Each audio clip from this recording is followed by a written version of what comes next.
Good morning, everyone. Good morning, भूमि. Join करो जल्दी, फिर स्टार्ट करते हैं. देखो, कल की ना डिस्कशन क्लास में ना मैंने क्वेश्चन कराया था. तो जो बच्चे एब्सेंट थे, पहले तो ये न्यू स्टूडेंट्स मैंने आप लोगों के लिए स्पेशल डिस्कशन क्लास में बैकअप लेक्चर ऑर्गन करा था. हमने सैटरडे को भी क्लास रखी और कल मैक्सिमम न्यू स्टूडेंट्स एब्सेंट थे. निखिल भी नहीं आया, कृतिका भी नहीं आई. मैंने आपको पर्सनली भी मैसेज किया. बच्चा आप लोगों ने लेट ज्वाइन किया है, लेकिन मैं डे 1 से आपको इंस्ट्रक्शंस यही दे रही हूँ, क्लासेस रेगुलरली अटेंड करो. आपका मतलब बैकअप दे रहे हैं, स्पेशल क्लास हो भी चुकी है, फिर भी दोबारा फिजिक्स की क्लास मिस करोगे ना, प्रॉब्लम हो जाएगी, फिर समझ नहीं आएगा. तो कंटिन्यूटी बना के रखो. अगर बैकअप क्लास लगती है, अब बच्चे कहते हैं ना कि हमारे घर गेस्ट आ गए थे, ये सब. अब ये 2 साल ना ये चीजों से थोड़ा दूर रहना है.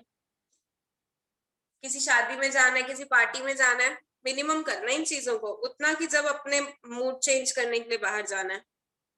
ये धीरे धीरे कम करना ही है चीजें.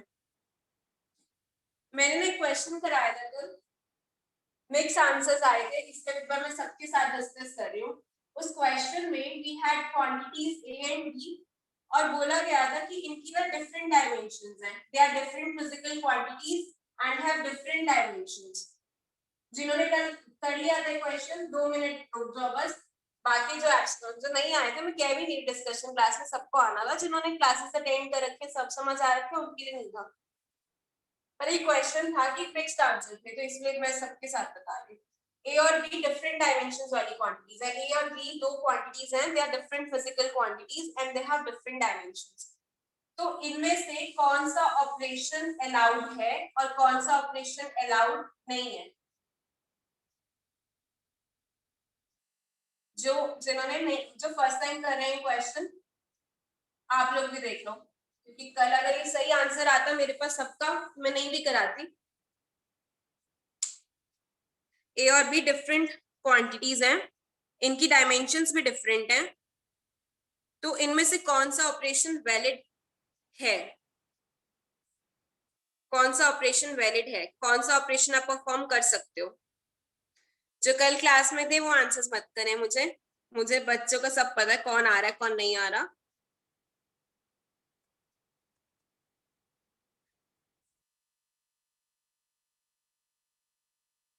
जो कल शाम वाली क्लास में नहीं थे, बस यही एक एक्स्ट्रा क्वेश्चन था जो मैंने अलग कराया था, रेगुलर क्लास में नहीं हो रखा है, इसलिए मैं रिपीट कर रही हूँ क्वेश्चन.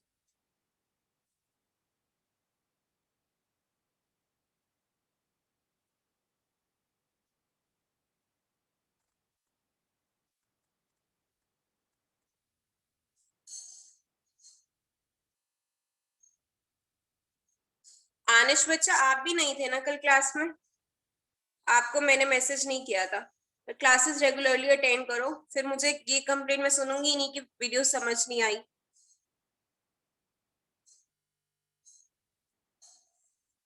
जो नहीं थे कल आंसर करो बच्चा. पार्ट और कौन सा था ये बच्चा? पार्ट नहीं था कल. मनन,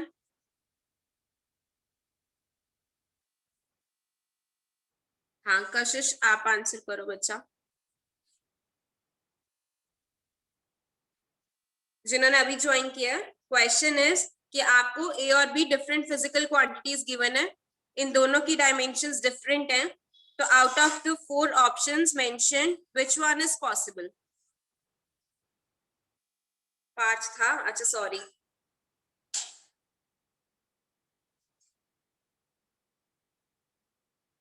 हरसिमरन, आंसर करो बच्चा. दक्ष, आप तो थे कल क्लास में, आपको आंसर पता है.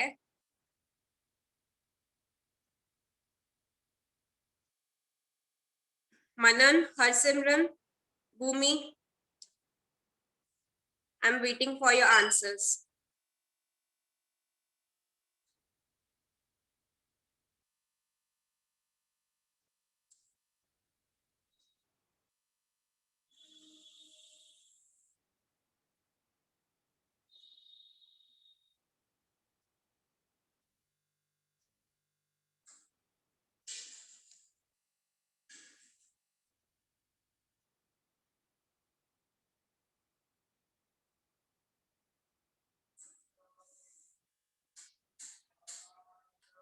चलो मैं देखती हूँ आंसर्स। एक बच्चा मेरा ए बी बाय हाफ, नहीं फर्स्ट, हाँ भूमि करेक्ट। भूमि, हरसिमरन, दक्ष ने तो कल ही कर लिया था, ठीक है आ गया आंसर। तो फर्स्ट ऑप्शन ही अलाउड है। देखो सेकंड और थर्ड ऑप्शन तो हम ऐसे ही रूल आउट कर देंगे क्योंकि ए और बी डिफरेंट डायमेंशंस। ए और बी हमने करा था ना, ए प्लस बी या ए माइनस बी तभी मीनिंगफुल है when a and b have same dimensions. तो ये तो आपके पास रिटर्न ही था कि ये अलाउड नहीं है। कंफ्यूजन इन दोनों के बीच में होगी बस। इसको भी हमने कहा था कि दो मेथड से कर सकते हैं। एक तो डायरेक्ट देखो कि ये 1 है, इसका ये तो नंबर है, इट इज डायमेंशनलेस, 1 की तो कोई डायमेंशंस है ही नहीं। पर b का होल रूटेड कोई फिजिकल क्वांटिटी है तो इसकी तो डायमेंशंस होंगी, कुछ तो होंगी, l t या m n t तो कुछ भी कॉम्बिनेशन। तो एक डायमेंशनलेस क्वांटिटी में आप कुछ डायमेंशंस ऐड कैसे करोगे? रॉन्ग है, l में l ही ऐड होता है। तो इस तरीके से भी कि 1 तो डायमेंशनलेस और b की डायमेंशन है तो आप इसको ऐड नहीं कर सकते, b को भी या तो डायमेंशनलेस होना पड़ेगा। फिर या फिर ये कि आप a को मल्टीप्लाई कर दो अंदर, a प्लस ए बी बना। अब a मान लेते लेंथ थी और b मान लो टाइम, मान लो कुछ भी, बस अलग लेनी है क्योंकि डिफरेंट करनी है। तो l में इनका प्रोडक्ट देगा lt। ये ऑपरेशन भी अलाउड नहीं है क्योंकि सेम डायमेंशन ही ऐड कर सकते हो। इधर देखो अगर मैं lt कर देती हूँ तो क्या बनता है, lt और पार हाफ। ये तो ऐसे करते ही हो कि अगर वेलोसिटी का स्क्वायर काइनेटिक एनर्जी में करते हो या किसी चीज की पार हाफ करनी पड़ती है तो ये तो अलाउड है ना, एन हाफ और टी हाफ हो जाएगा। तो ये अलाउड है, ये तीनों अलाउड नहीं है। इजी क्वेश्चन था। अब नेक्स्ट कर लेते हैं हम। कल हम बेस डायमेंशंस को एक्सप्लेन कर रहे थे ना, एक क्वालिटेटिव एनालिसिस। देखो नेक्स्ट हमको करना था कि how 1 ampere has been defined. 1 ampere का स्टैंडर्ड क्या चूजन है। मैंने कल जो आपको न्यूज आइटम शेयर कर रहे थे वो सिर्फ आपको मैं एक प्रूफ दे रही थी, मतलब एक टाइप से दिखा रही थी कि हाँ देखो ये चेंज कर देते हैं साइंटिस्ट विद टाइम, जब उनको और कोई बेटर स्टैंडर्ड मिल जाता है, कि और कोई कम एरर वाला स्टैंडर्ड मिल जाए, कोई ऐसा स्टैंडर्ड मिल जाए जिसमें चेंजेस और कम हो जाए, या ये कहो जिनमें एरर और कम हो जाए, ऐसी बात कि और ज्यादा प्रिसीजन बढ़ जाए, ऐसी चीजों से स्टैंडर्ड चूज करते जाते हैं। तो वो न्यूज में सिर्फ देखना था, उसमें डिटेल ढूंढनी नहीं थी। एक आधा बच्चा मुझसे पूछ रहा था कि मैम इसमें हमको डेफिनेशन नहीं मिली, वो चाहिए भी नहीं थी। अभी तो फिर जो बुक्स में है ना हम वही कर रहे हैं। अब है 1 एम्पियर, हम कैसे डिफाइन करते हैं 1 एम्पियर। करंट की यूनिट है एम्पियर। जो इसका कॉन्सेप्ट है ये आएगा आपके पास 12th में, मैग्नेटिज्म स्टार्ट होता है। पहले इलेक्ट्रोस्टैटिक्स पढ़ते हो स्टार्टिंग में आप, फर्स्ट चैप्टर 12th में आता है इलेक्ट्रोस्टैटिक्स का, कि चार्जेस एट रेस्ट, वो चीज पढ़ते हो। फिर करंट इलेक्ट्रिसिटी का चैप्टर आता है। करंट इलेक्ट्रिसिटी में कि करंट फ्लो कर रहा है, चार्जेस इन मोशन। फिर मैग्नेटिज्म स्टार्ट होता है। मैग्नेटिक इलेक्ट्रिक फील्ड और मैग्नेटिज्म, जो मैग्नेटिज्म में जाता है ये वाला कॉन्सेप्ट आता है करंट से, पर मैग्नेटिज्म में मैग्नेटिक फील्ड और ये सब आता है जब मैग्नेटोस्टैटिक्स, जैसे इलेक्ट्रोस्टैटिक्स वैसे मैग्नेटोस्टैटिक्स। मैग्नेटोस्टैटिक्स में पढ़ते हो, static word is for rest, static word is for rest. और मैग्नेट का मतलब मैग्नेटिक फील्ड से है, आपको उस मैग्नेट का नहीं है। तो जब स्टैटिक मैग्नेटिक फील्ड होता है मतलब मैग्नेटिक फील्ड चेंज नहीं कर रहा होता, रेस्ट मतलब होता है चेंज ना करना, जब मैग्नेटिक फील्ड स्टेबल होता है। अब मैग्नेटिक फील्ड क्या होता है वो भी अभी नहीं पता ना, इसलिए बस ये है कि 12th में पढ़ोगे। तो 1 एम्पियर हम कैसे डिफाइन करते हैं, हमारे पास ना जो हम पढ़ते हैं ये है कि हमारे पास दो स्ट्रेट करंट कैरिंग कंडक्टर्स हैं और उनकी लेंथ बहुत ज्यादा है, इनको बोलते हैं infinite straight current carrying conductors. इसको मैं डिटेल में पढ़ा रही हूँ क्योंकि बिल्कुल करना भी है आगे, तो जितना बैकग्राउंड थोड़ा सा दे दूं बस। Infinite straight parallel conductors, infinite का मतलब है लेंथ बहुत ज्यादा है, स्ट्रेट मतलब सीधी तार, पैरेलल मतलब दोनों को ऐसे लगाना है, कि ये नहीं स्ट्रेट जो है तो एक को आप ऐसे खड़ी कर दो एक को ऐसे कर दो, नहीं। फोर्स का भी मैं फॉर्मूला लिखूंगी वो चेंज हो जाएगा। तो इनफाइनाइट का मतलब है कि इनकी लेंथ बहुत ज्यादा है, ऐसे डॉटेड बना दी इसलिए कि बहुत ज्यादा लंबी लंबी लेंथ है। अब ये नहीं इनफाइनाइट मतलब लार्ज इन लेंथ, स्ट्रेट मतलब सीधी, और पैरेलल लगानी है। कंडक्टर्स बोल लो या वायर बोल लो, कंडक्टर्स में से करंट फ्लो करते हैं ना। तो इनफाइनाइट स्ट्रेट पैरेलल कंडक्टर्स, इसमें से मान लो करंट जा रहा है I1, इसमें से करंट जा रहा है I2, ठीक है। मैं आपको रीजन नहीं बता रही क्यों होता है, पर जब भी ऐसे होगा कि दो करंट कैरिंग कंडक्टर्स हैं, चाहे वो ऐसे भी पड़े हो, कैसे भी पड़े हो, वो एक दूसरे के ऊपर फोर्स एक्सर्ट करते हैं। कि अगर इस वायर में से करंट जा रहा है ना, दो तारे आपस में पड़ी है, पास में पड़ी है, तो ये वायर इस वायर में फोर्स एक्सर्ट करती है, और ये वाली इसके ऊपर भी फोर्स एक्सर्ट करती है। कि ये वायर ऐसी है, मान लो मेरे को इस पॉइंट पे फोर्स देखना है, तो कहीं भी फोर्स हर डायरेक्शन में, मैं पेन चेंज कर लेता हूँ, हर डायरेक्शन में फोर्स इस तरफ लगेगा। जब करंट सेम डायरेक्शन में जा रहा होता है ना, कि दोनों में ऊपर जा रहा है, ये फोर्स बनाया मैंने, फोर्स समझते ही अपनी तरफ अट्रैक्ट करेगा। अगर मैं इसका करंट का डायरेक्शन रिवर्स कर दूं, I2 को अगर मैं ऐसे करना फ्लो करा देती हूँ, पहले करंट तार में से ऐसे जा रहा था, अब नीचे जा रहा है, तो फोर्स की डायरेक्शन भी बदल जाती है, तब फोर्स इधर आ जाएगा। कि अगर करंट ऊपर है तो फोर्स अट्रैक्टिव, मतलब ऊपर नीचे से नहीं है, अगर करंट सेम डायरेक्शन में तो अट्रैक्टिव फोर्स होता है, अपनी तरफ अट्रैक्ट करेगा। मैं क्या फोर्स देख रही हूँ, जो ये वायर इसके ऊपर एक्सर्ट कर रही है, करंट सेम डायरेक्शन में अपनी तरफ अट्रैक्ट करेगा। अब इसमें दोनों में ऊपर था तो अपनी तरफ अट्रैक्ट किया, अब इसमें ऊपर ही रखो करंट को, और इस वायर में नीचे कर दो करंट, अब इधर से फ्लो करा दो, तो इसको रिपेल करेगा। अभी हमको मतलब अट्रैक्शन और रिपल्शन से भी नहीं है, और ना हम कह रहे कि करंट किस डायरेक्शन में जा रहा है, हम फोर्स का फॉर्मूला देख रहे हैं, सिर्फ वो भी सिर्फ मैग्नीट्यूड में। वो फॉर्मूला अभी मैं आपको बता रही हूँ, ऐसे होता है म्यू नॉट I1 I2 2 पाई, और अगर इनके बीच का डिस्टेंस है मान लो r, तो यहाँ पे r, आपको I1 I2 तो पता है कि करंट जा रहा था उसका आएगा कि कितने एम्पियर का करंट जा रहा है, 2 एम्पियर जा रहा है, 4 एम्पियर जा रहा है। करंट आप पढ़ के आए हो ना 10th में, आपको पता है करंट की यूनिट्स 2 एम्पियर, एम्पियर यूनिट्स होती है, और आगे मैग्नीट्यूड है। ये तो डिस्टेंस है, ये भी पता है। पाई भी आपको पता है कांस्टेंट होता है 22/7, जो नहीं पता वो म्यू नॉट है। जैसे आप कुछ कुछ कांस्टेंट्स करते हो ना, जैसे ग्रेविटेशनल कांस्टेंट अगर आपको पता है 6.67 × 10⁻⁷, ये ग्रेविटेशन में आता है। और स्पीड ऑफ लाइट आपको पता है c3 × 10⁸, ये भी आपको वैल्यू पता है। ऐसे ही म्यू नॉट भी कांस्टेंट है, और इसकी वैल्यू है 4 पाई × 10⁻⁷, यूनिट्स भी होती हैं। तो अब यहाँ पे इसको इंसर्ट कर रही हूँ मैं, देखो म्यू नॉट की वैल्यू ये होती है 4 पाई × 10⁻⁷ इन वैक्यूम। इन वैक्यूम भी लिख रही हूँ क्योंकि आप अपनी डेफिनेशन में भी देखो, उसमें भी ना वैक्यूम लिखा हुआ है कोई। तो म्यू नॉट की वैल्यू वैक्यूम में इतनी होती है 4 पाई × 10⁻⁷, फिर I1 I2 अपॉन 2 पाई r।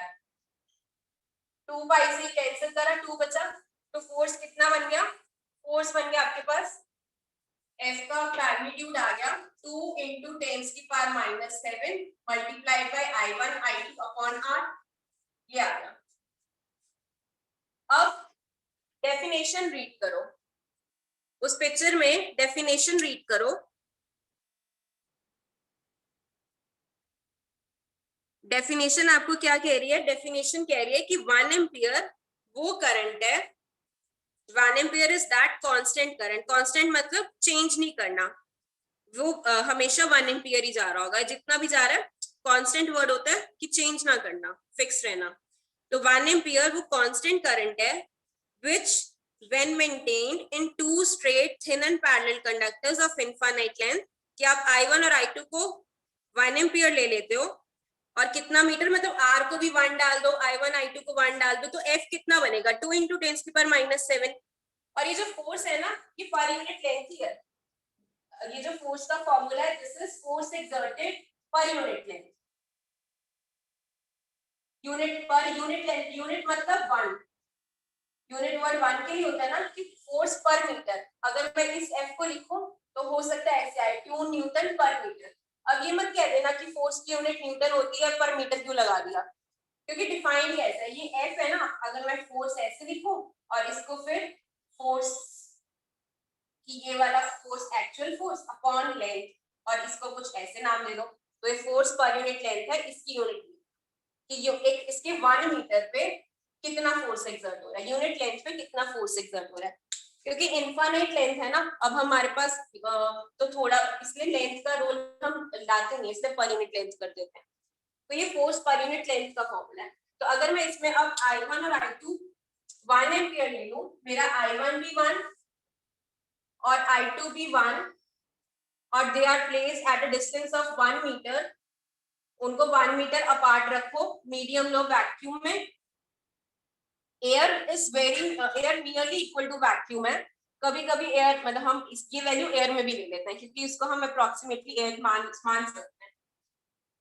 तो अब फोर्स कितना बन गया 2 इंटू 10⁻⁻7 newton per metre per unit length, per unit length of wire. तो 1 एम्पियर की डेफिनेशन क्या है कि आप दो स्ट्रेट पैरेलल कंडक्टर्स लो, दोनों में से 1 एम्पियर का करंट फ्लो कराओगे तो they will exert a force of 2 इंटू 10⁻⁻7 न्यूटन पर मीटर, मतलब उनकी उसकी यूनिट लेंथ पे। एक बार रिवाइज करो, मैं 2 मिनट में आपसे पूछती हूँ ये, एक बार रिवाइज करो, रिपीट करना है तो आई डू इट।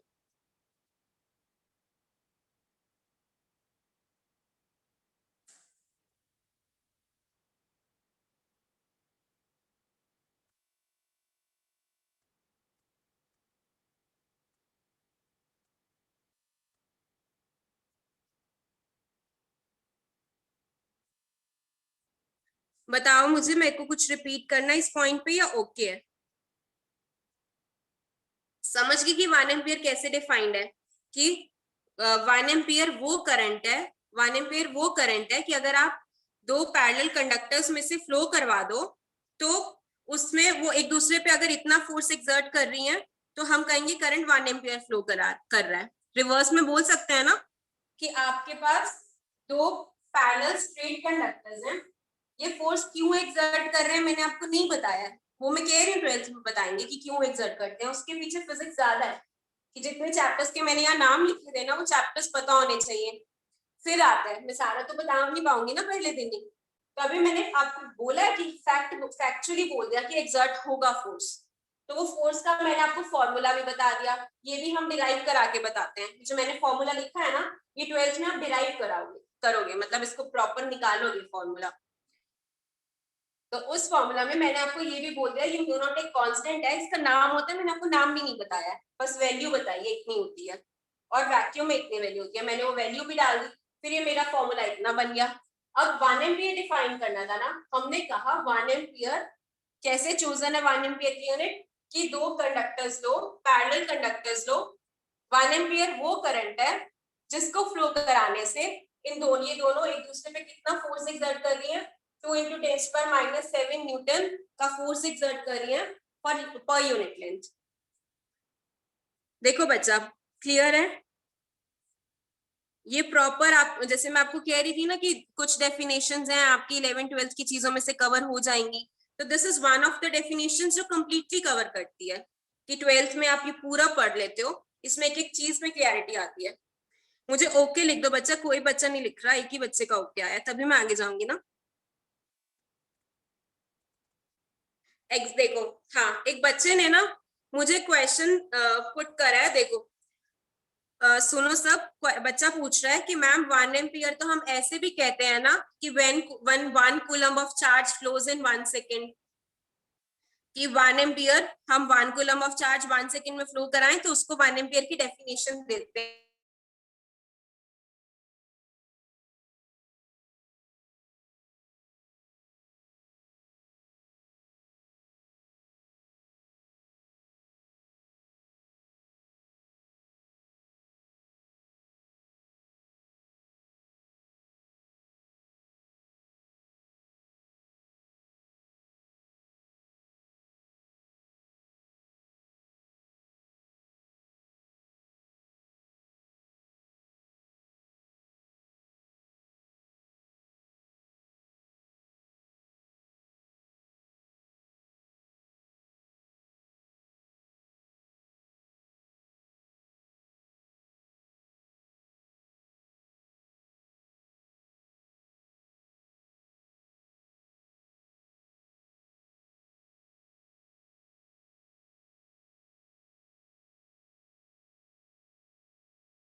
बच्चा इंटरनेट इश्यू हुआ है थोड़ा सा, वाईफाई में प्रॉब्लम हुई है। अभी आपको ऑडियो क्लियर आ रही है? ऑडियो वीडियो अब क्लियर है ना? ओके,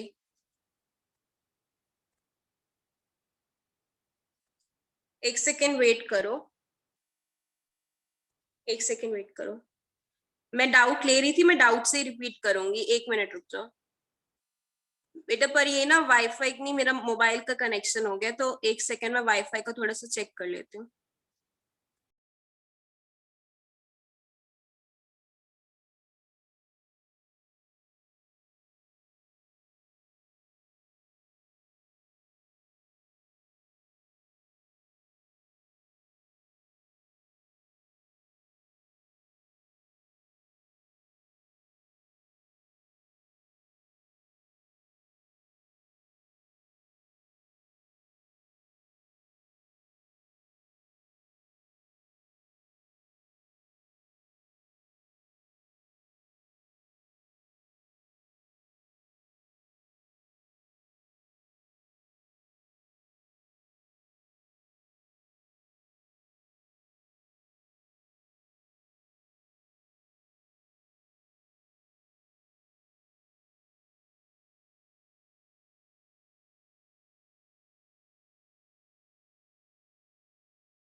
अभी मेरा ऑडियो वीडियो अभी ठीक आ रहा है बच्चा? अभी ऑडियो वीडियो ठीक है? एक बार फिर से बताना मुझे। नेटवर्क इश्यू हो सकता है अभी, क्योंकि कुछ टेक्निकल इश्यू हुआ है पीछे से ही, मेरा ब्रॉडबैंड में प्रॉब्लम हुई है अभी। देखते हैं अगर क्लास कैसी चल पाती है। अगर आपको प्रॉब्लम हुई तो आप मुझे बता देना। अगर कोई इश्यू, अभी तो ठीक है, पर मे बी मैं बोर्ड के पास जाऊं या कुछ प्रॉब्लम हो सकती है। मैं स्लो हो जाती हूँ, स्लो पढ़ा देती हूँ, थोड़ा सा स्लो पढ़ाऊंगी। अगर आपको कोई कुछ भी इश्यू होगा तो मेरे को टेक्स्ट कर देना, ठीक है?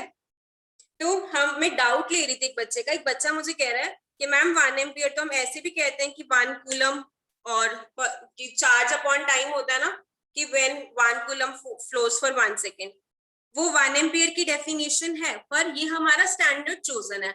अभी साइंटिस्ट ने इसी को चूज कर रखा था पहले, अब तो और भी चेंज हो गया, पर ये हमारा स्टैंडर्ड है।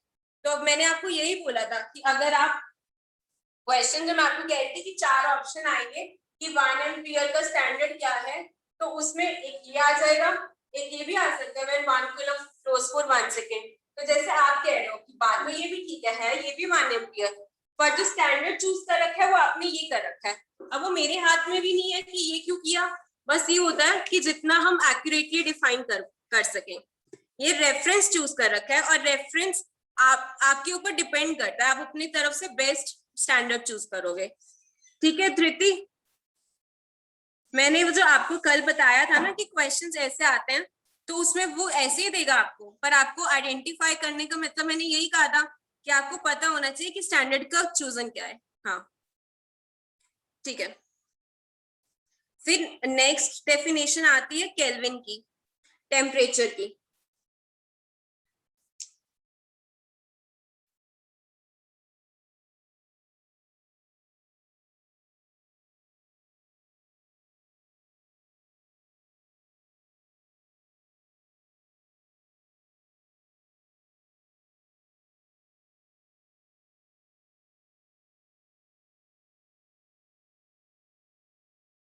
देखो पहले मैं डेफिनेशन रीड कर देती हूँ और फिर बताती हूँ कि 1 kelvin is the fraction 1/273.16 of the thermodynamic temperature of triple point of water.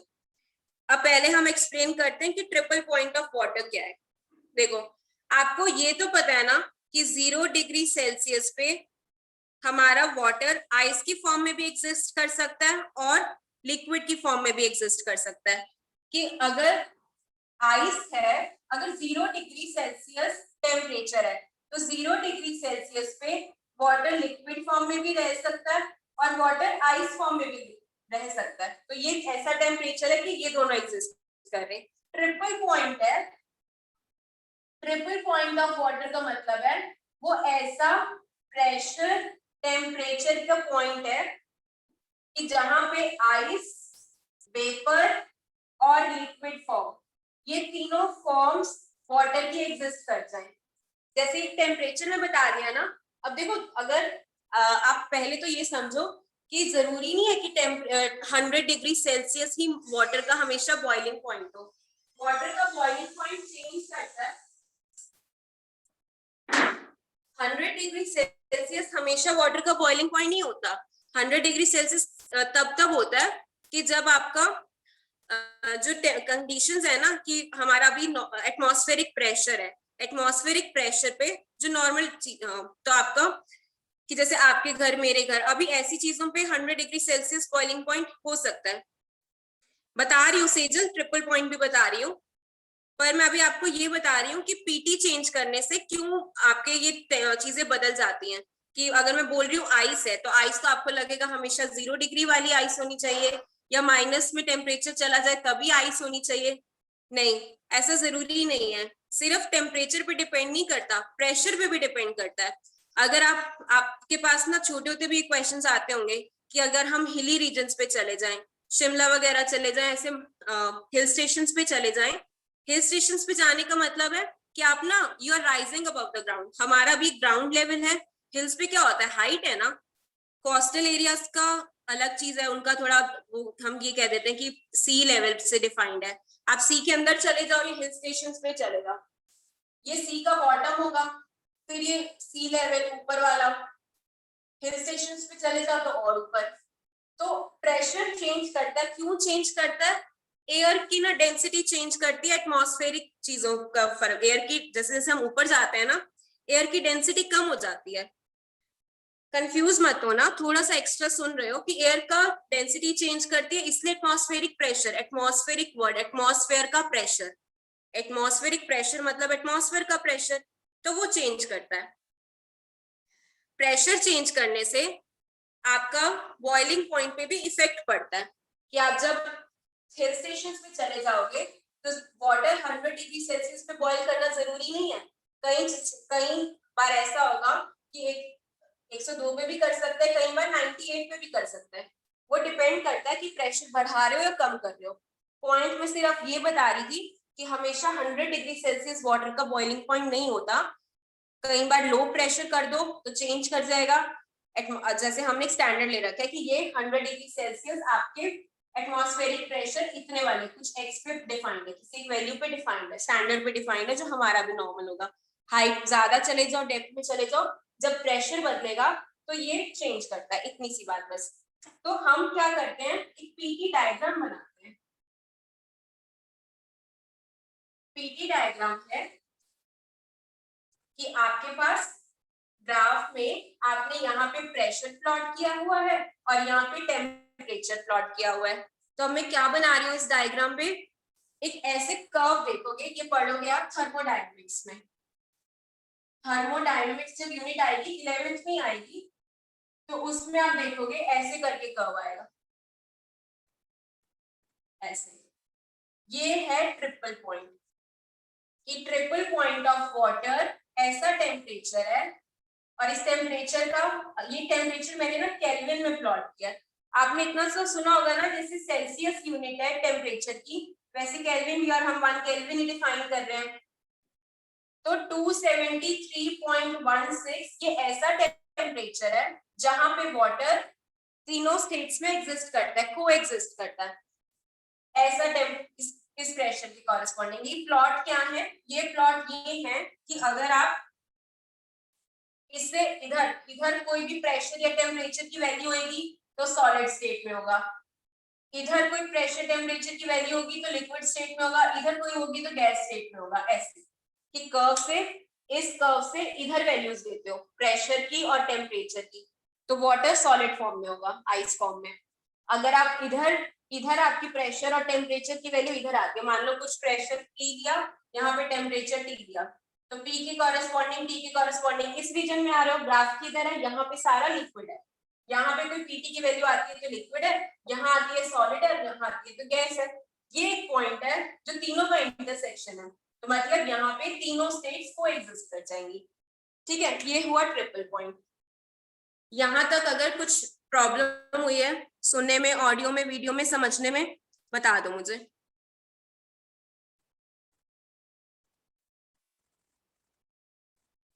Clear है?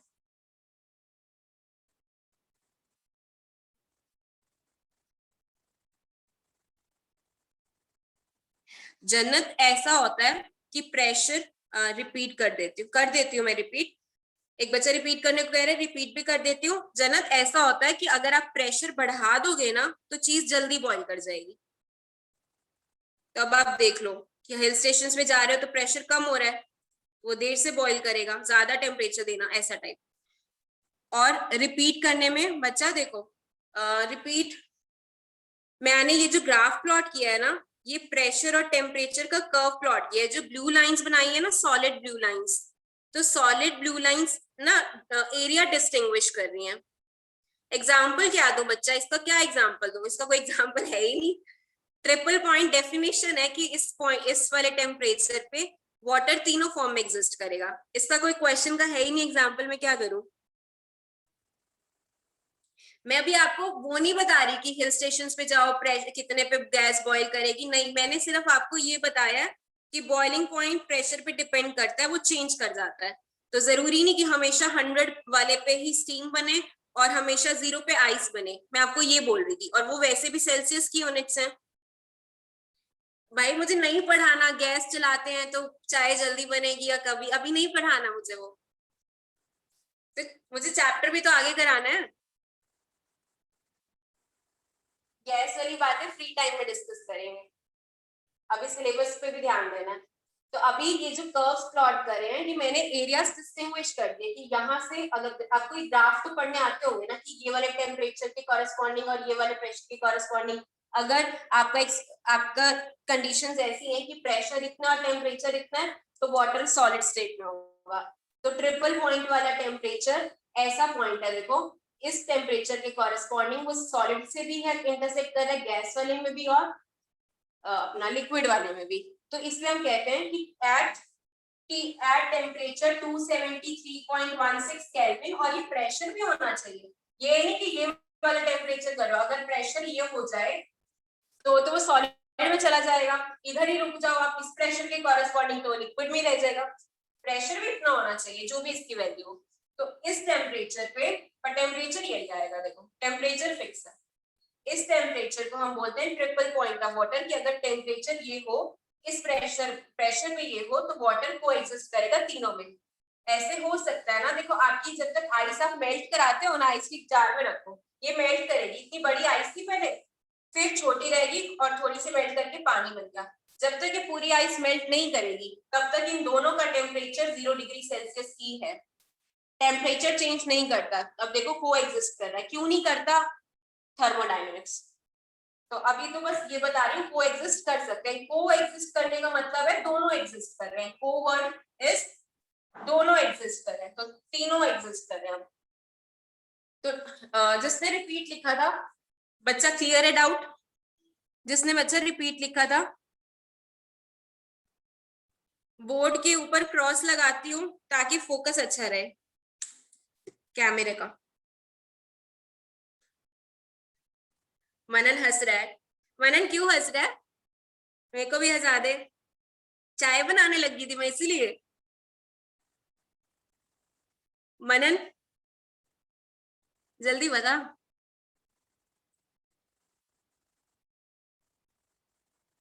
हाँ कोई बात नहीं।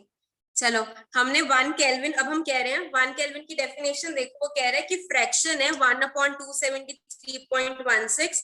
तो इस फ्रैक्शन को हम देखो, ये वाला इसका फ्रैक्शन कर दो 1/273.16। फ्रैक्शन है ना, फ्रैक्शन में तो यूनिट्स होती नहीं 1 केल्विन। मतलब याद रखना है कि ट्रिपल पॉइंट ऑफ वाटर से डिफाइंड है आपका 1 केल्विन। इनफ, इतनी बात जाननी है। और ट्रिपल पॉइंट ऑफ वाटर क्या होता है ये पता है बस। अब नेक्स्ट डेफिनेशन देखो, मोल की है। मुझे मोल की डेफिनेशन बतानी चाहिए या have you done that in chemistry? Mole की डेफिनेशन में बताऊं या कर ली केमिस्ट्री में? बता दो जल्दी।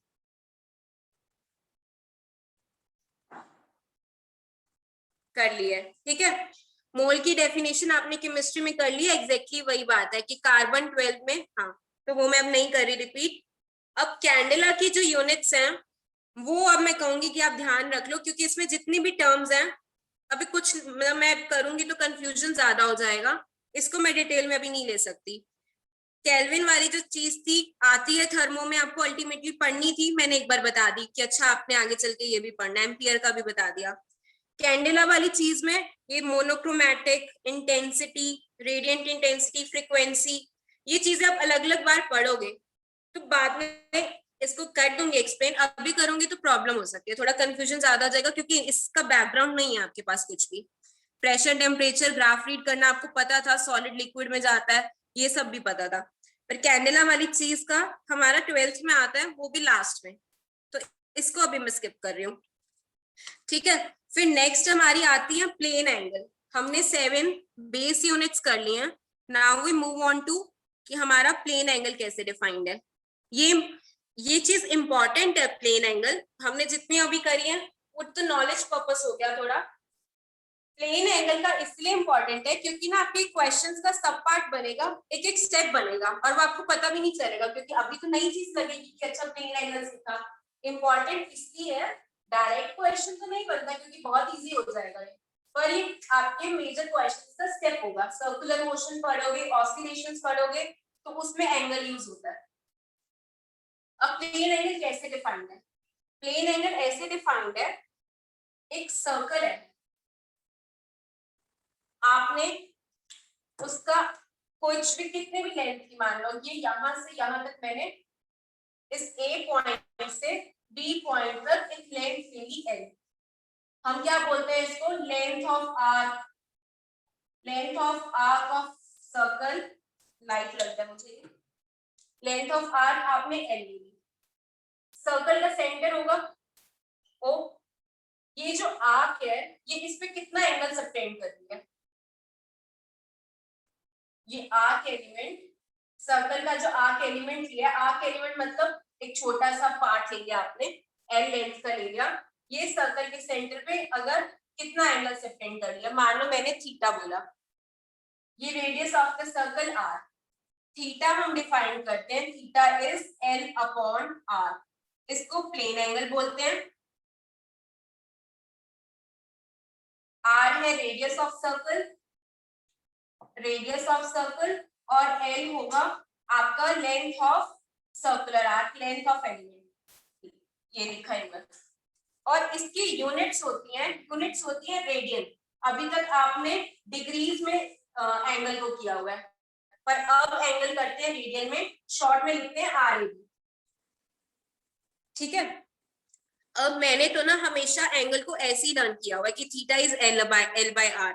आप बुक्स में पढ़ोगे ना तो कई बार इसको ऐसे लिखा होगा कि मैं इसको दूसरे पेन से इस तरह बनाती हूँ कि आपने एक छोटा सा एलिमेंट लिया, इसकी लेंथ ली आपने ds, एंगल है d थीटा और रेडियस r रहेगी, रेडियस तो छोटी होती नहीं, तो ds is d theta is ds by r।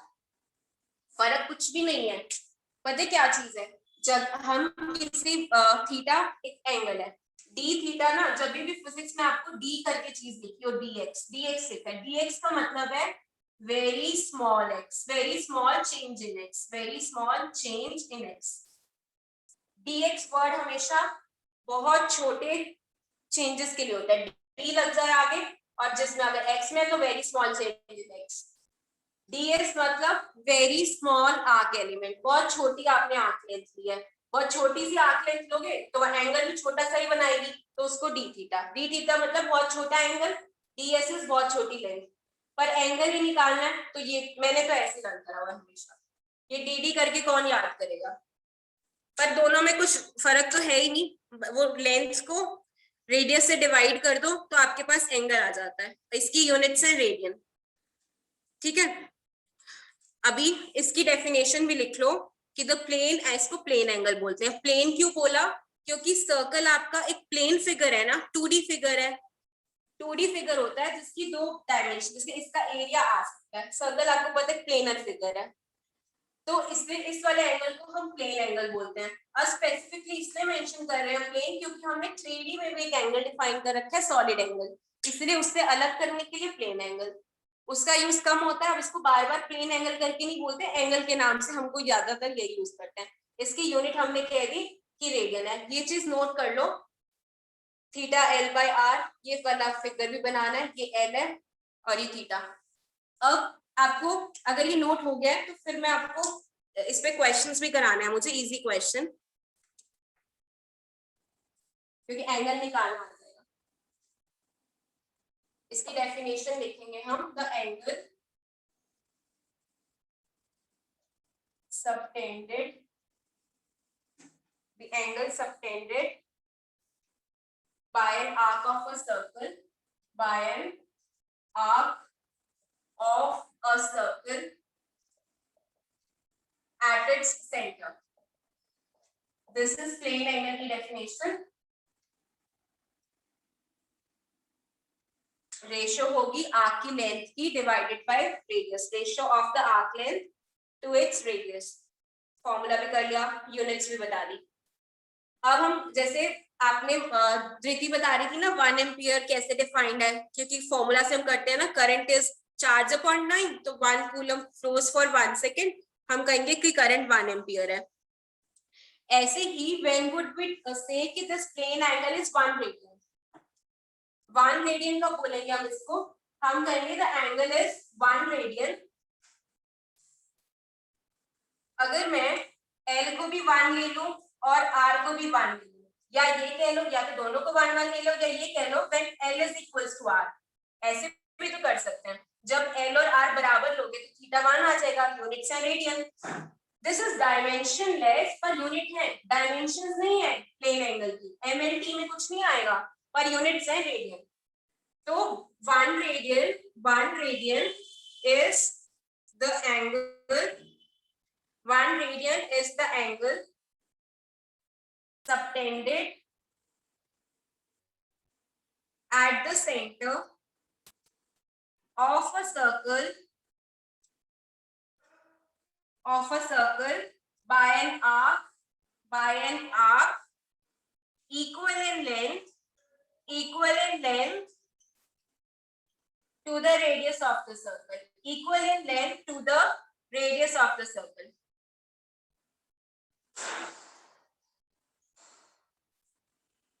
ठीक है बच्चा, नेटवर्क इश्यू का तो कुछ प्रॉब्लम तो नहीं हो रही ना, सब सही चल रहा है जैसे नॉर्मली चलता है, सब कुछ ठीक चल रहा है। नॉट रिटर्न लिख तो लो, बाकी ऑडियो वीडियो में भी कुछ प्रॉब्लम तो नहीं हो रही? हो रही है? यस मैम मतलब हो रही है, यस मैम मतलब ठीक है, लिख दो अगर नहीं है। हाँ ठीक है, प्रॉब्लम नहीं है, ठीक है, थैंक यू, क्लियर भी है। इस पे अभी क्वेश्चन भी करना है, कोई प्रॉब्लम नहीं है, ठीक है बच्चा। तो 1 रेडियन हमने ऐसे डिफाइन किया कि अगर हम आर्क एलिमेंट ले लेंथ को आर ही ले लेंगे तो वो एंगल 1 रेडियन होगा। ठीक है, अब जैसे हम अभी तक आप डिग्रीज में 360 डिग्री कहते हो ना, मैं रब कर दूं अब थोड़ा सा ऊपर से, ऊपर वाला रब कर रही हूँ मैं, अगर नहीं लिखा है तो एक बार स्क्रीनशॉट भी ले सकते हो, मैं स्टार्टिंग ऊपर का रब कर रही हूँ।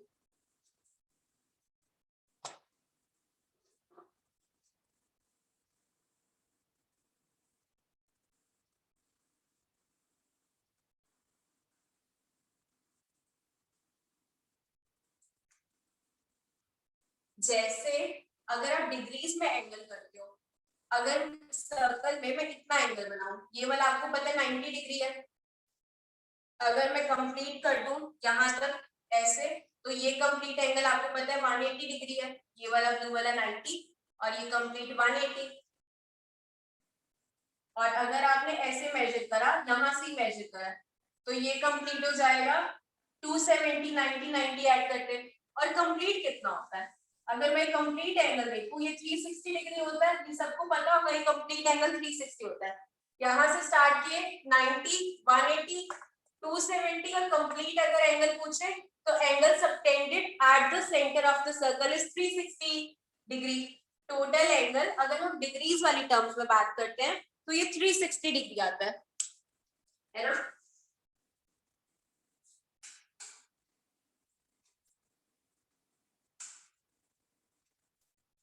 अभी क्योंकि हमने यूनिट्स रेडियन कर लिया है, तो रेडियन में हम क्या कहते हैं, ये जो 360 डिग्री वाला एंगल है ना, अगर हम रेडियन से बात करें तो this angle is 2 pi radian. 360 degree की जगह अगर हम इसमें रेडियंस वाली यूनिट से बात करें तो दिस कंप्लीट एंगल को हम बोलते हैं सेंटर से 2 पाई रेडियन। तो इसका मतलब जो 360 डिग्री है वो 2 पाई रेडियन के बराबर है। ये इंपॉर्टेंट है, बहुत इंपॉर्टेंट है। 360 डिग्री को अगर रेडियन में कन्वर्ट करना है तो कन्वर्जन फैक्टर्स अब निकाल लेते हैं। अब आपको ये पता है 360 डिग्री 2 पाई रेडियन के बराबर है, 180 डिग्री बराबर होगा पाई रेडियन के, 1 डिग्री बराबर होगा पाई अपॉन 180 डिग्री। 180 से 1 डिग्री के लिए 180 से डिवाइड कर दो, तो 1 डिग्री को अगर रेडियन में कन्वर्ट, अगर कुछ भी डिग्रीज दे रखे होंगे, 1 डिग्री आपका पाई अपॉन 180 रेडियन के बराबर है। मान लो मुझे 100 डिग्री से कितने भी डिग्रीज को रेडियन में कन्वर्ट करना है, तो मैं पाई अपॉन 180 से मल्टीप्लाई कर दूंगी। तो अगर आपको डिग्री से रेडियंस में जाना है, डिग्री यूनिट से रेडियन में जाना है, तो आप क्या करोगे, पाई अपॉन 180 से मल्टीप्लाई कर लोगे। मान लो x डिग्रीज को रेडियंस में कन्वर्ट करना है, तो आप क्या करोगे, x इंटू पाई अपॉन 180, तो ये आपका आंसर रेडियन हो जाएगा। सिमिलरली अगर आपको रेडियन से डिग्री में आना है, अब रेडियन से डिग्री में जाना है, तो पहले यहां देख लेते हैं कि 1 रेडियन किसके बराबर है, पाई रेडियन इक्वल है 180 डिग्री के, तो 1 रेडियन किसके इक्वल होगा, 180 अपॉन पाई डिग्री। तो अगर y रेडियंस को मेरे को डिग्री में जाना है तो क्या करेंगे, y इंटू 180 अपॉन पाई, ये आंसर आ जाएगा डिग्री में, ये गिवन है। मैं रिपीट कर देती हूँ, हमारे पास, हमने को डिग्री में तो पता ही था कि एक सर्कल है तो वो सेंटर में कंप्लीट एंगल कितना सबटेंड करता है, या ऐसे कहो जैसे अभी हम ये देख रहे थे ना कि सर्कल की एल लेंथ है तो वो थीटा कितना कर दिया, थीटा एल बाय आर। अगर वो एल आप कंप्लीट आर कर दो, जो एल है पूरा सर्कमफ्रेंस कर दो, तो लेंथ ले लो 2 पाई आर। अगर नहीं समझ आ रहा, किस बात में डाउट है कि angle subtended at the centre 2 पाई है, तो ऐसे देखो, प्लेन एंगल की डेफिनेशन तो मान लोगे ना, उसको तो फैक्ट ले लोगे कि प्लेन एंगल ऐसे डिफाइंड है। तो अगर मैं कहूं कि एल को 2 पाई आर ले लो, कि पूरा सर्कल सेंटर पे कितना एंगल बना रहा है, एल को 2 पाई आर ले लिया तो थीटा क्या आएगा, एल बाय आर होता है, आर कैपिटल लिया तो 2 पाई आर अपॉन आर, तो थीटा क्या आ गया, 2 pi radian. Angle subtended by the complete arc, अब पहले छोटी आर्क ले रहे थे, पूरा सर्कल ले लिया, तो ये सेंटर पे कितना एंगल बना रहा है, 2 पाई रेडियन। अभी 2 पाई रेडियन यहाँ से भी आ गया, और मैंने ये भी बताया कि 360 डिग्री करता है, आपको पता है पहले से, तो मतलब 360 डिग्री 2 पाई रेडियन के इक्वल है। फिर 180 मतलब मैंने दोनों तरफ हाफ हाफ कर दिया, तो 180 डिग्री पाई रेडियन के इक्वल हो गया। फिर यूनिटरी मेथड है, 180 डिग्री पाई रेडियन के बराबर है, तो 1 डिग्री में होगा पाई अपॉन 180 रेडियन। तो फिर अगर डिग्री को रेडियन में कन्वर्ट करना है या फिर रेडियन से डिग्री में जाना है, तो अगर डिग्री से रेडियन जाना होगा तो पाई ऊपर, देखो याद करने का तरीका कि डिग्री से रेडियन में जाना है ना, तो रेडियन में पाई आता है, करना तो फ्रैक्शन तो यही है। डिग्री से रेडियन में जाना है तो multiply by pi upon 180, numerator में क्या चीज है, रेडियन वाली यूनिट्स, रेडियन में जाना है तो रेडियन में पाई आता है। रेडियन से डिग्री में जाना है तो डिग्री में 180, ये नंबर ज्यादा रहता है ना, 360 180 डिग्री, तो 180 अपॉन 5। और भी कोई अच्छा बेटर तरीका है याद करने का तो कर सकते हो, वरना रूल तो ये है, मेन ये है। कोई बच्चा इसे याद किया होता है, कोई बच्चा इसे याद किया होता है, ये फिर अपने आप ही आ जाते हैं, ये याद है तो। अगर क्लियर है तो let me give you question. अगर क्लियर है तो मैं इरेज करके आपको क्वेश्चन दे दूं। अब मुझे ओके लिख दो सारे बच्चे। उदय क्लास लेट ज्वाइन करिए बच्चा आज, मैं देख रही थी आपको। गर्वित चैट में बताओ, दक्ष शर्मा आप भी चैट में बताओ, निखिल भी, जो न्यू स्टूडेंट्स भी हैं सबने बताना है। क्लियर है तो मैं आगे चलती हूँ, आपको क्वेश्चन देती हूँ। आपको कन्वर्जन पता चल गया? हाँ, डिग्रीज एंगल भी प्लेन के लिए ही होता है धृति, डिग्रीज भी प्लेन एंगल की यूनिट्स होती हैं, क्योंकि ये तो कर ही आए हो ना 20 डिग्री 30 डिग्री, ये तो आप बच्चा कशिश में भी नेटवर्क आपका ही प्रॉब्लम है, बाकी बच्चे तो क्लियर भी लिख रहे हैं और क्वेश्चंस भी आ रहे हैं उनके।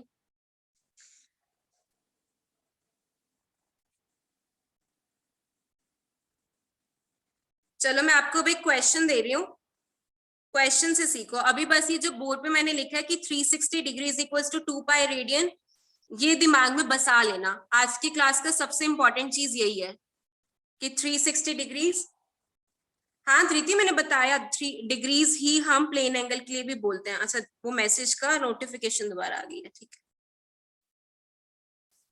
अब मैं आपको एक क्वेश्चन दे रही हूँ, 2 क्वेश्चन करेंगे तभी क्लास ऑर्डर करोगे, चाहे 5 मिनट एक्स्ट्रा हो जाए।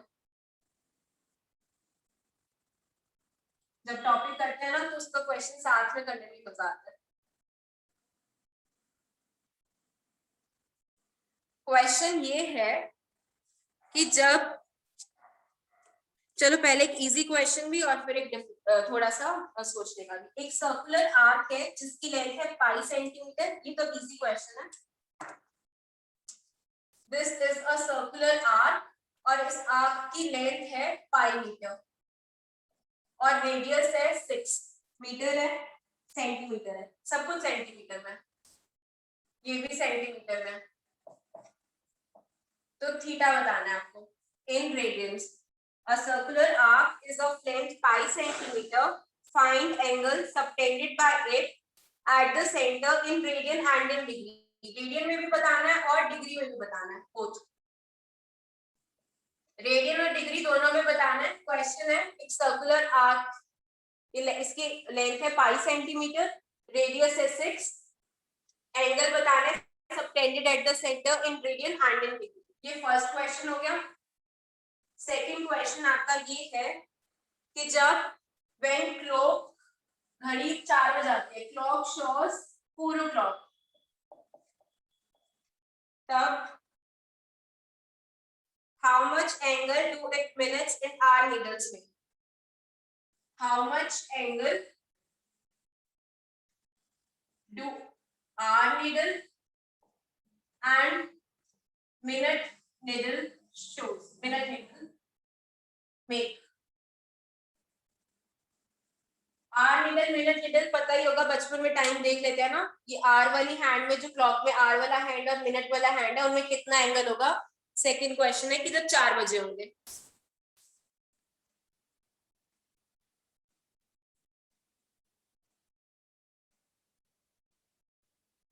ठीक है, फर्स्ट क्वेश्चन का आंसर मुझे 2 बच्चों ने सेंड कर दिया, दोनों मेजरमेंट्स में, दोनों यूनिट्स में। ठीक है, इजी था। हाँ बच्चा सही है, सबका सही है, जिन्होंने भेजे हैं सबका सही है।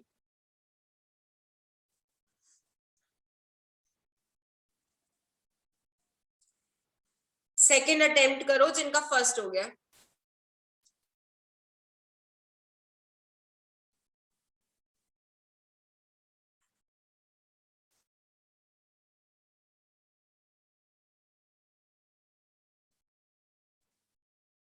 मनन आपका एक मैसेज रीड कर रही हूँ कि एक ये ही करना है, मतलब मुझे आपकी वो बात समझ नहीं आई, मैं मैसेज अब रीड कर रही हूँ। कुछ पूछना है ना मनन, तो एक बार दोबारा बता दो। सेजल जो सेकंड आंसर है वो आपको रेडियन में बताना है। डिग्रीज वाला तो पता ही है, रेडियन में बताना है। सेजल सेकंड आंसर आपने मुझे डिग्रीज में दिया है, डू दैट इन रेडियंस। दक्ष आपने जो दिया है वो फर्स्ट आंसर है, ठीक है। सेकंड का आंसर रेडियंस में, सब बच्चे रेडियन में बताना है, मतलब यही सिखाया है ना, तो क्वेश्चन इसी पे था।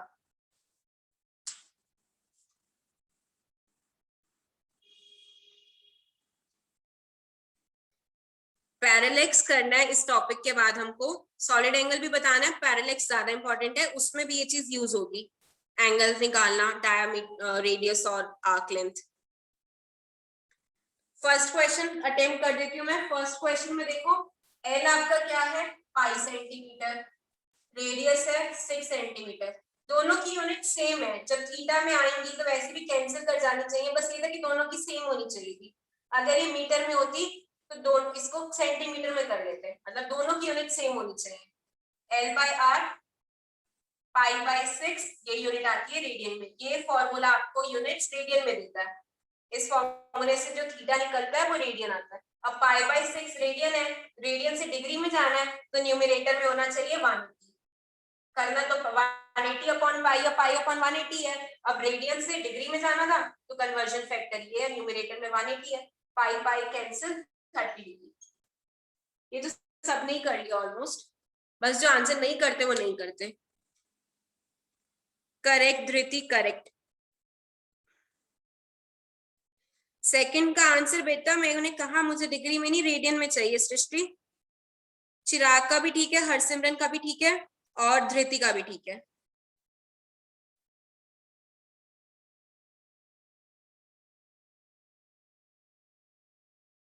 मैं सेकंड भी कर देती हूँ बोर्ड पे। देखो फर्स्ट को इरेज कर रही हूँ, फिर सेकंड सॉल्व कर रही हूँ। सृष्टि क्या कह रही है, मैंने मैम देखा बस। हाँ ठीक है। मेरे को इन बच्चों के ना, मैं नाम ले रही हूँ जिन बच्चों के, मेरे को चैट बॉक्स में या तो आंसर लिखो या ये कहो कुछ समझ आ रहा है नहीं आ रहा, कुछ भी रिस्पॉन्स नहीं देते आप लोग। आदित्य, अर्पित, गर्वित, जगजीत पहले करता है आज नहीं आए, जन्नत भी पहले करती है अभी नहीं दे रही, कृतिका न्यू स्टूडेंट है बच्चा, पर भी प्लेन एंगल तो आपको आ जाना चाहिए था, बिल्कुल ही एकदम अलग टॉपिक है। और निखिल, उदय और उदित, आनिश, कितने सारे नाम ले दिए मैंने। फिर मेरे पास इसका नेक्स्ट ऑप्शन ये है कि मैं आपकी वीडियोस ऑन करवा के क्लास दूंगी, अब आपकी मर्जी है। फिर सुबह सुबह बाबू बन के बैठना पड़ेगा, अभी तो कैसे भी बैठ के ले रहे होंगे।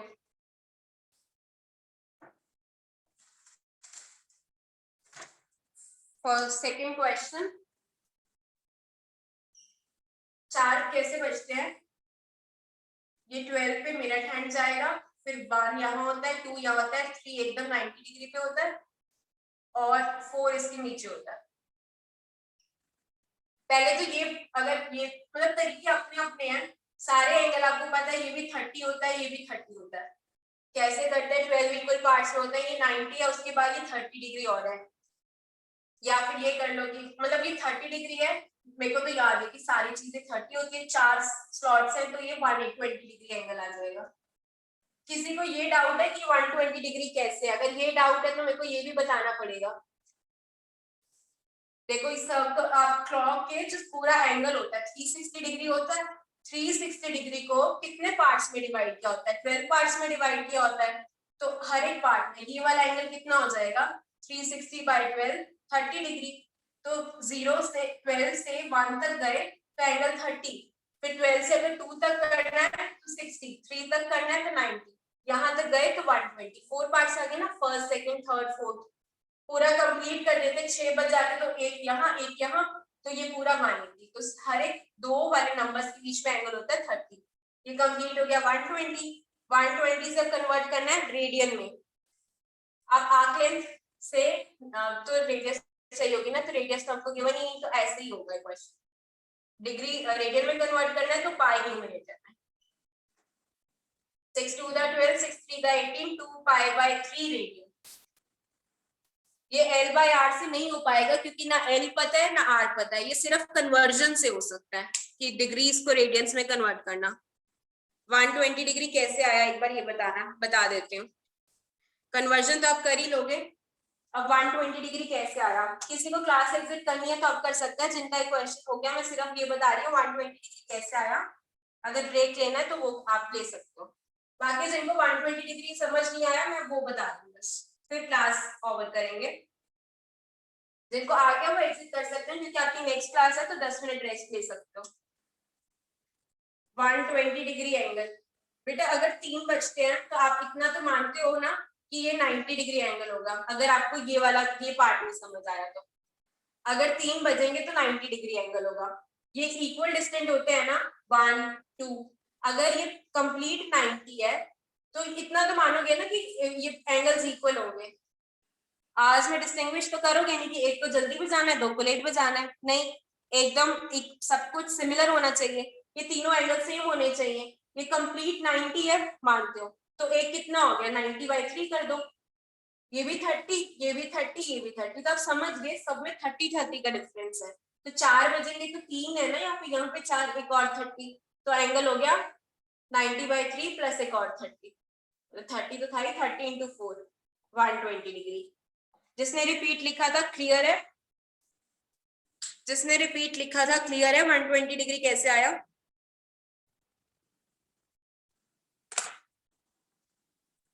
ठीक है मैम 2π/3 को 0.66 पाई लिख सकते हैं, लिख सकते हैं, पर क्यों इतना अपने आप को इतना कष्ट दे रहे हो। 2π/3 बहुत कॉमन हो जाएगा आगे, मतलब आप समझो 2π/3 जैसे π/2 90 डिग्री, कितने π/2 90 डिग्री के बराबर होता है, मेरे मुंह से निकल गया ना जबकि मैंने आपको बताया नहीं, क्योंकि बस जाते हैं दिमाग में बाद में।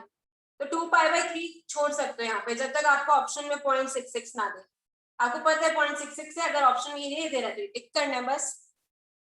जैसे पाई 180 डिग्री के बराबर है तो π/2 90 डिग्री के बराबर है, मतलब बहुत कॉमन हो जाते हैं, ये मेरे मुंह से निकल गया तो बता दिया। चलो वीडियो पॉज, 1 मिनट में 6 डिग्रीज एंगल मैम 60 डिग्रीज वो कल बता दूंगी, 60 डिग्रीज और मिनट वाला वो अब क्लास में जब कल बच्चे होंगे। आज की क्लास यहीं तक, ठीक है, एंड कर दूं बच्चे मैं। सृष्टि कुछ लिखना है आपको या मैं क्लास एंड कर रही हूँ, कुछ कहना है आपको? ओके ठीक है, मिनट और वो वाली बात हम करेंगे कि मिनट्स होते हैं सेकंड्स होते हैं, वो पैरेलैक्स में चाहिए ना तो अब करेंगे बात, वो अभी रेडियन सिखाना था। चलो बाय बाय।